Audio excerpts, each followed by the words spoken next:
Magandang araw mga kababayan, at maligayang pagbalik sa ating channel. May isang pangyayari na ngayon ay pinag-uusapan ng mga defense analysts sa iba't ibang panig ng mundo.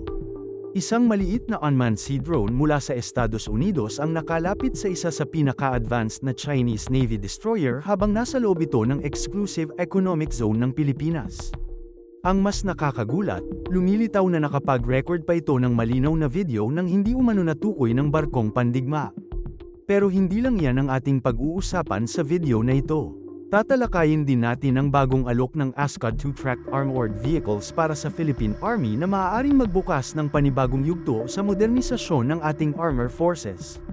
Pag-uusapan din natin ang pagdating ng panibagong batch ng Black Hawk Combat Utility Helicopters ng Philippine Air Force, ang malaking rehabilitasyon ng mga search and rescue vessels ng Philippine Coast Guard upang mapalakas ang presensya nito sa West Philippine Sea, at ang matagumpay na pagdating ng Raybolt anti-tank missile system mula South Korea na magpapataas pa sa kakayahan ng Philippine Army laban sa mga modernong armored threats. Ano ang ibig sabihin ng lahat ng mga pangyayaring ito para sa seguridad ng Pilipinas? Senyales na ba ito ng mas mabilis na modernisasyon ng ating sandatahang lakas?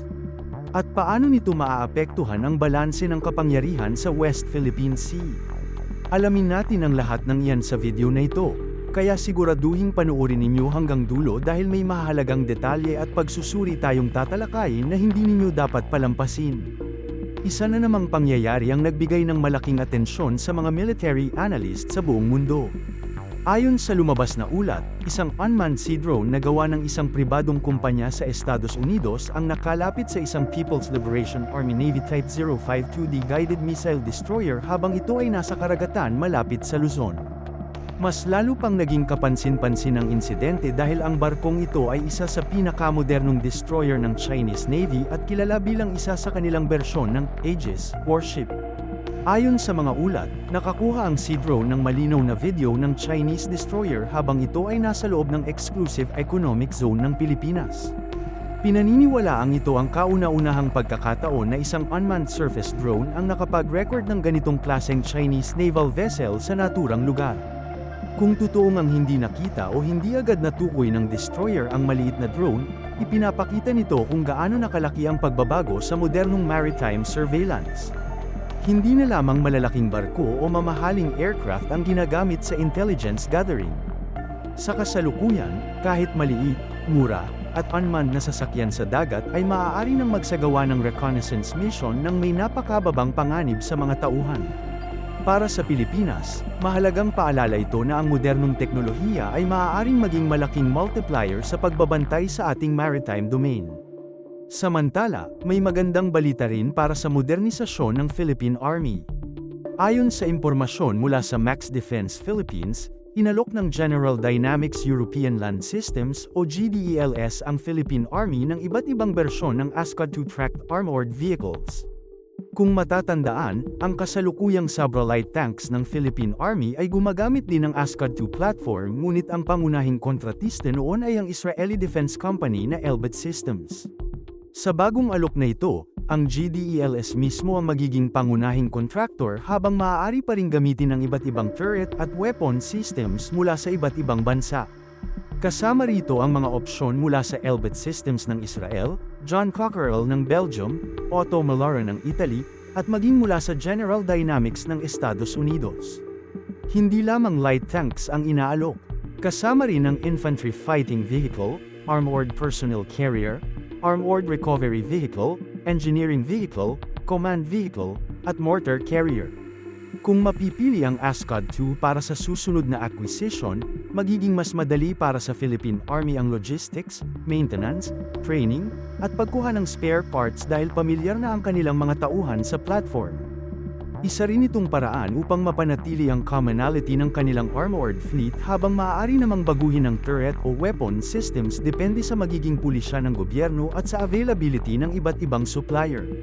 Sa madaling salita, maaaring manatili ang parehong sasakyan ngunit iba ang magiging armas depende sa magiging pangangailangan ng Philippine Army. Isa na namang magandang balita ang nakita ng mga aviation observers. May panibagong batch ng mga brand new S-70i Black Hawk Combat Utility Helicopters ang dumating sa Pilipinas. Bagamat wala pang opisyal na detalyadong pahayag tungkol sa eksaktong bilang ng bagong dating, malaki ang posibilidad na bahagi ito ng kabuuang 32 karagdagang Black Hawk helicopters na binili ng Philippine Air Force mula sa PZL Mielec ng Poland. Patuloy nitong pinalalakas ang kakayahan ng Air Force sa troop transport, humanitarian assistance, disaster response, medical evacuation, at maging sa combat support operations. Nakita na natin sa mga nakaraang kalamidad kung gaano kahalaga ang Black Hawk helicopters sa mabilis na paghahatid ng relief goods at pagsagip sa mga residente. Sa panahon naman ng seguridad, nagsisilbi itong pangunahing sasakyan sa mabilis na deployment ng mga sundalo sa iba't ibang bahagi ng bansa. Habang dumarami ang operational helicopters, mas lumalawak din ang kakayahan ng Philippine Air Force na tumugon sa iba't ibang sitwasyon anumang oras. Hindi rin nagpapahuli ang Philippine Coast Guard. Ayon sa mga lumabas na impormasyon, isinusulong na ang budget allocation at procurement para sa pagkukumpuni at modernisasyon ng 4 na San Juan-class at 4 na Ilocos-class search and rescue vessels.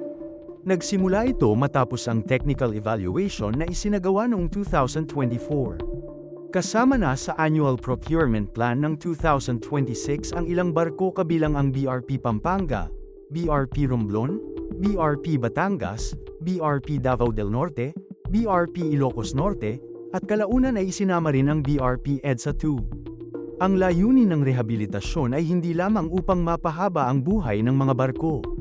Mas mahalaga rito ang pagpapalakas ng kakayahan ng Philippine Coast Guard sa search and rescue, maritime patrol, at pagpapatrolya sa mas malalayong bahagi ng ating karagatan. Habang tumitindi ang sitwasyon sa West Philippine Sea, mas kinakailangan ng bansa ang mas maraming operational vessels na kayang magsagawa ng mahabang misyon sa dagat. Hindi lamang ito usapin ng seguridad kundi pati na rin ang kaligtasan ng mga mangingisdang Pilipino at iba pang sibilyan na gumagamit ng ating karagatan. Isa pang malaking hakbang sa modernisasyon ang matagumpay na delivery ng South Korea ng AT-1K Raybolt medium multi-purpose assault weapon sa Philippine Army. Kasama sa delivery ang missile launchers at anti-tank guided missiles. Ang Raybolt ay isang modernong fire-and-forget anti-tank missile. Ibig sabihin, matapos malak ang target at mailunsad ang missile, maaari nang lumipat ng posisyon ng operator habang automatikong tinutumbok ng missile ang target nito. Napakahalaga nito sa modernong labanan dahil nababawasan ang exposure ng sundalo sa kalaban. Bukod sa mga tangke, maaari rin itong gamitin laban sa iba't ibang armored vehicles at fortified positions depende sa sitwasyon. Ang pagdating ng Raybolt ay nagpapakita na patuloy na pinapalawak ng Philippine Army ang kakayahan nito sa ground warfare. Kasabay ito ng pagkuha ng mas modernong armored vehicles, artillery, at iba pang precision-guided weapons. Kapag pinagsama-sama natin ang lahat ng balitang ito, malinaw na may 3 pangunahing direksyon na makikita. Una, mas lumalawak ang paggamit ng unmanned systems sa surveillance at intelligence. Ikalawa, patuloy ang pagpapalakas ng mobility at firepower ng Armed Forces of the Philippines sa pamamagitan ng mga bagong helicopters, armored vehicles, at missile systems. At ikatlo, pinapalawak din ang kakayahan ng Philippine Coast Guard na protektahan ang ating maritime domain sa harap ng lumalaking hamon sa West Philippine Sea. Bagamat magkakaiba ang mga proyektong ito, iisa ang kanilang layunin: ang magkaroon ng mas mabilis, mas moderno, at mas handang depensa upang maprotektahan ang soberanya at pambansang interes ng Pilipinas. Habang nagpapatuloy ang modernisasyon, magiging mahalaga rin ang tamang pagsasanay ng mga tauhan, sapat na maintenance, at tuloy-tuloy na suporta ng pamahalaan upang matiyak na magagamit ng husto ang lahat ng bagong kagamitang ito. Ano ang masasabi ninyo? Sa inyong palagay, alin sa 5 balitang ito ang may pinakamalaking epekto sa seguridad ng Pilipinas?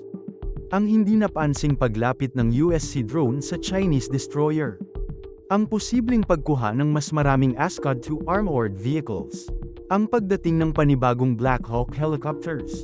Ang rehabilitasyon ng mga barko ng Philippine Coast Guard. O ang bagong Raybolt anti-tank missile system ng Philippine Army. Ibahagi ang inyong opinyon sa comment section.